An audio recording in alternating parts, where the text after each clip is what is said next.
بسا اوقات بہت سی محنتوں کا نتیجہ انسان دیکھتا ہے کہ ضائع چلا گیا. میں نے 10 سال محنت کی، حاصل کوئی نہیں نکلا. یہ ثمرات کیا ہیں؟ محنتیں، محنتوں کے ثمرات کا ضیاع. کوشش آپ نے کی، قسمت کی خوبی دیکھی ہے، ٹوٹی کہاں کمن، 2-4 ہاتھ جب کے لبے بام رہ گئے. Be prepared.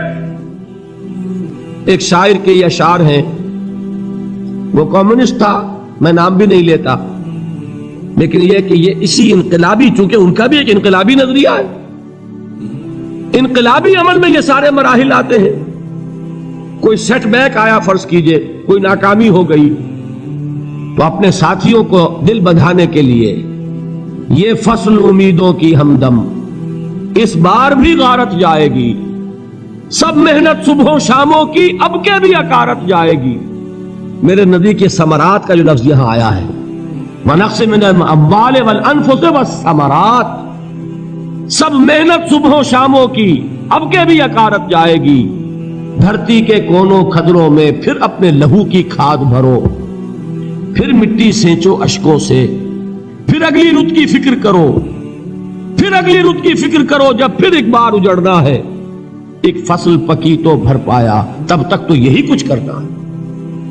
ایک مقصد ہے سامنے، انقلاب برپا کرنا ہے. ایک کوشش ناکام ہو جائے کوئی پرواہ نہیں، نیکسٹ. پھر تیار رہو ناکامی کے لیے. ایسا نہ ہو جو انگریزی میں کہتے ہیں hope for the best but be prepared for the worst. ایسا نہ ہو کہ دوسری مرتبہ ناکام ہو کے بددل ہو جاؤ، تمہاری ہمتیں جواب دے جائیں. نہیں، پہلے سے تیار رہو کہ دوسری مرتبہ بھی ناکامی آئے تو آئے، لیکن جب تک کہ کامیابی حاصل نہیں ہوتی ہمیں یہ کام کیے چلے جائیں. دیکھیے سیرت میں آیا کہ نہیں یہ واقعہ؟ بدر میں مسلمانوں کو فتح ہوئی تو احد میں زک پہنچی کہ نہیں؟ 70 صحابہ شہید ہوئے کہ نہیں؟ اگر ان کی ہمتیں جواب دے جاتی تو گاڑی کیسے چلتی آگے؟ تو فرمایا وَلَنَبْلُوَنَّكُمْ بِشَيْءٍ مِّنَ الْخَوْفِ وَالْجُوعِ وَنَقْصٍ مِّنَ الْأَمْوَالِ وَالْأَنفُسِ وَالثَّمَرَاتِ. ہم تمہیں لازم آزمائیں گے، خوف کی کیفیت سے، فقر و فاقے کی کیفیت سے، بھوک سے، جان کے نقصان سے، مال کے نقصان سے، محنتوں کے حاصل کے ضائع ہو جانے سے. وَبَشِّرِ الصَّابِرِينَ، اور اے نبی بشارت دیجئے صبر کرنے والوں کو. الَّذِينَ إِذَا أَصَابَتْهُمْ مُصِيبَةٌ، وہ کہ جب ان پر کوئی تکلیف آئے، کوئی مصیبت آئے، کوئی آزمائش آئے، قالوا انا للہ وانا الیہ راجعون، وہ یہ کہیں کہ ہم اللہ ہی کے ہیں، اللہ ہی کی طرف لوٹ جانا ہے. یہ وہی انداز ہے جو میں نے فارسی کا شعر سنایا تھا آپ کو کہ سرے تسلیم خم ہے جو مزاج یار میں آئے. وہ ہمارا مولا ہے، ہمارا آقا ہے، اگر اسے یہی منظور ہے تو ہمیں بھی یہی منظور ہے. میں نے تسلیم و رضا کی بات کی تھی نا، آپ کو کچھ شعر سنائے تھے. ایک شعر اور سنیے، اور یہ کس کا ہے؟ محمد علی جوہر کا. ایک مرتبہ جیل گئے، ان کی ایک بیٹی جوان بیمار ہوئی، فوت ہو گئی.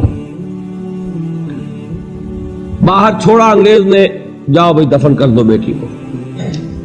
دوسری مرتبہ جیل گئے، دوسری جوان بیٹی اسی مرض میں مبتلا ہوئی. اب یہ جیل میں ہے، خبر پہنچی کہ دوسری بیٹی کے اوپر بھی اسی مرض کا حملہ ہوا ہے. ایک نظم لکھی ہے جس کا آخری شعر یہ ہے، تیری صحت ہمیں منظور ہے لیکن اس کو نہیں منظور تو پھر ہم کو بھی منظور نہیں. یہ ہے، جب تک یہ کیفیت نہ ہو اس میدان میں آدمی ثابت قدم نہیں رہ سکتا کہ میرے رب کو اگر یہ منظور ہے تو یہی مجھے منظور ہے، اور تیری صحت ہمیں چاہیے تو ضرور، لیکن ہمارے رب کو منظور نہیں تو ہمیں بھی منظور. راضی برضائے رب. وَبَشِّرِ الصَّابِرِينَ الَّذِينَ إِذَا أَصَابَتْهُمْ مُصِيبَةٌ قَالُوا إِنَّا لِلَّهِ وَإِنَّا إِلَيْهِ رَاجِعُونَ. نہ شود نصیب دشمن کے شود ہلاک تیغت، سر دوستہ سلامت کے تو خنجر آزمائی. اولئک علیہم صلوات من ربہم ورحمہ، یہی ہے وہ لوگ جن پر ان کے رب کی طرف سے عنایتیں ہیں اور رحمتیں ہیں. وَأُولَٰئِكَ هُمُ الْمُهْتَدُونَ، اور یہی ہے وہ لوگ جو کامیاب ہونے والے ہیں، ہدایت پانے والے، ہدایت یافتہ. اسی سورہ بقرہ میں ذرا آگے چل کر، یہ تو ہے 20واں رکوع، 19واں رکوع، 21ویں رکوع کی پہلی آیت ہے لیس البر ان تولوا وجوہکم قبل المشرق والمغرب ولكن البر من آمن بالله واليوم الآخر والملائكة والكتاب والنبيين وآتى المال على حبه ذوي القربى واليتامى والمساكين وابن السبيل والسائلين وفي الرقاب وأقام الصلاة وآتى الزكاة والموفون بعهدهم إذا عاهدوا والصابرين في البأساء والضراء وحين البأس۔ اب یہ آیت جو ہے سورۃ العصر میں جو مضامین آئے تھے سارے اس میں موجود ہیں۔ وہاں ایمان کا لفظ آیا، یہاں 5 ایمانیات کی تفصیل آ گئی، اعمال کی تفصیل آئی، اور آخری بات وہاں کیا ہے وَتَوَاصَوْا بِالصَّبْرِ، اور یہاں کیا ہے وَالصَّابِرِينَ فِي الْبَأْسَاءِ وَالضَّرَّاءِ وَحِينَ الْبَأْسِ، اور صبر کرنے والے، اصل نیکی ان کی ہے جو صبر کریں، کس میں؟ جنگ کے وقت، ذرائے، باسائے، باسا کہتے ہیں فقر اور فاقہ، واحد آئے گا باس تو اس کے معنی جنگ، اور باسا جمع میں آئے گا تو فاقہ، فقر، بھوک، اور ذرائے جسمانی تکلیف، ضرر، جسمانی تکلیفوں میں صبر کرنے والے، فقر اور فاقے میں صبر کرنے والے، اور جنگ کے وقت صبر کرنے والے، اولئک الذین صدقوا واولئک هم المتقون، یہ ہیں وہ لوگ جو صبر کرنے والے ہیں، یہ ہیں جو سچے ہیں، جو اپنے دعوے میں نیکی کے اور ایمان کے صادق ہیں، اور یہی وہ لوگ ہیں جو متقی۔ اگلی سورت ہے سورہ آل عمران، اس میں 2 لفظ آئے ہیں، آخری آیت یا ایھا الذین آمنوا اصبروا وصابروا ورابطوا واتقوا اللہ لعلکم تفلحون۔ دیکھیے یہاں صبر اور صابر، جو تعلق جہد اور جہاد کا ہے وہی ہے صبر اور مصابرت۔ صبر ایک طرفہ عمل ہے، آپ جھیل رہے ہیں، برداشت کر رہے ہیں، صبر علی المعصیہ، صبر علی الطاعہ، صبر علی الابتلاء، یہ سب کیا ہے؟ صبر۔ اور مصابرت کیا ہے؟ صبر کا صبر سے مقابلہ۔ یہ سورہ آل عمران، اب وقت نہیں ہے میں آپ کو سناتا اللہ تعالیٰ نے کیسے کیسے مسلمانوں سے کہا، مسلمانوں تمہیں زک پہنچی ہے تو انہیں بھی تو پہنچی تھی، ان کے 70 نہیں مارے گئے تھے بدر میں، ان کے حوصلے جو ہیں وہ تو پست نہیں ہوئے، وہ اگلے سال آ گئے تم پر چڑھائی کر کے، تم کیوں اتنا برا مان رہے ہو؟ تمہارے دل اتنے زخمی کیوں ہو گئے؟ تمہیں تکلیف پہنچتی ہے تو انہیں بھی پہنچتی ہے۔ اپنی غیرت جو ہے ہمیں ذرا اس کا جائزہ لینا چاہیے۔ لوگ باطل نظریات کے لیے کتنی قربانیاں دے رہے ہیں، لوگ باطل چیزوں کے فروغ کے لیے کتنی محنتیں کر رہے ہیں۔ جیسا کہ میں نے ابھی کہا تھا، اسی غیرت کو چیلنج کرنے کے لیے، ذرا آپ کی حمیت دینی کو جوش دلانے کے لیے، قادیانی نوجوان کتنی تعداد میں اپنے آپ کو دین کے لیے وقف کرتا ہے، اور آپ کتنے نوجوان ہیں جو اپنے آپ کو دین کے لیے وقف کرتے ہیں، اور وہ کھاتے پیتے گھرانوں کے لوگ۔ یہ نہیں ہے کہ اگر کوئی اور کام نہیں کر سکتا تو پھر یہ ہے کہ وہ دین کے کام میں لگ جائے۔ باصلاحیت لوگ، کھاتے پیتے لوگ، ذہنی استعداد رکھنے والے لوگ، اونچے گھرانوں کے لوگ، وہ وقف کریں اپنے آپ کو دین کے لیے۔ اس کے بغیر کیسے باہر آ جائے گی، کیسے رونق آ جائے گی؟ تو دنیا میں باطل نظریات والے جو ہیں، یہ بات کہی گئی ہے، مسلمانوں تم اگر توحید کے لیے لڑ رہے ہو، دیکھتے نہیں ابو جہل کو، اس نے گردن کٹوائی ہے شرک کے لیے، شرک کے لیے گردن کٹوائے، اور تم توحید کے لیے گردن کٹوانے کو تیار نہ ہو۔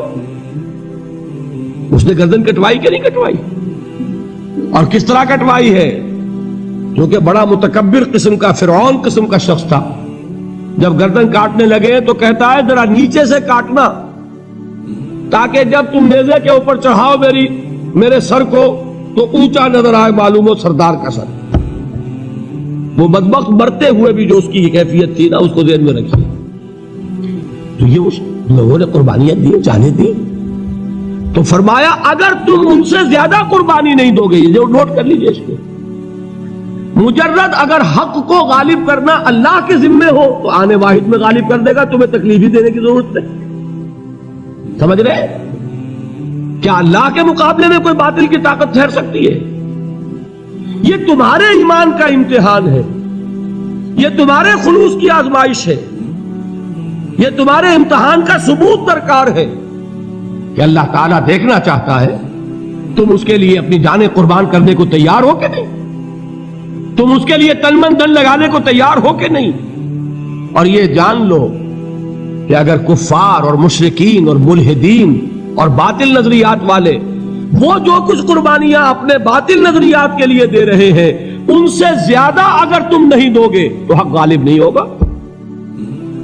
انہوں نے جو صبر کیا ہے اپنے باطل نظریات پر، اگر تم اس سے زیادہ صبر کا ثبوت نہیں دو گے اپنے اس حق پر تو حق غالب نہیں ہوگا۔ اس لیے فرمایا یا ایھا الذین آمنوا اصبروا وصابروا، نہ صرف یہ کہ صبر کرو بلکہ صبر میں اپنے دشمنوں سے آگے نکلو، ان کے صبر سے بڑھ کر صبر کرو۔ وَرَابِطُوا، مرابطہ کہتے ہیں چوکس رہنا، ہوشیار، پہرا دو، ایسا نہ ہو کہ دشمن جو ہے غفلت میں تمہارے اوپر کوئی حملہ جو ہے کر بیٹھے۔ وَاتَّقُوا اللَّهَ، اور اللہ کا تقوی اختیار کرو، لعلکم تفلحون، تاکہ تم فلاح پاؤ۔ میرا دل برماہی نہیں آیا،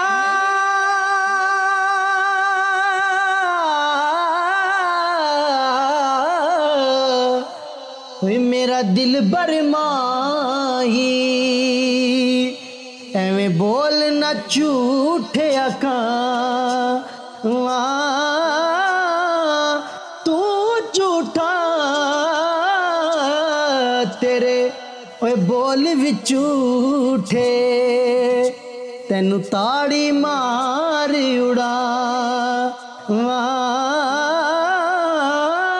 تو جھوٹا تیرے بول وچ جھوٹے۔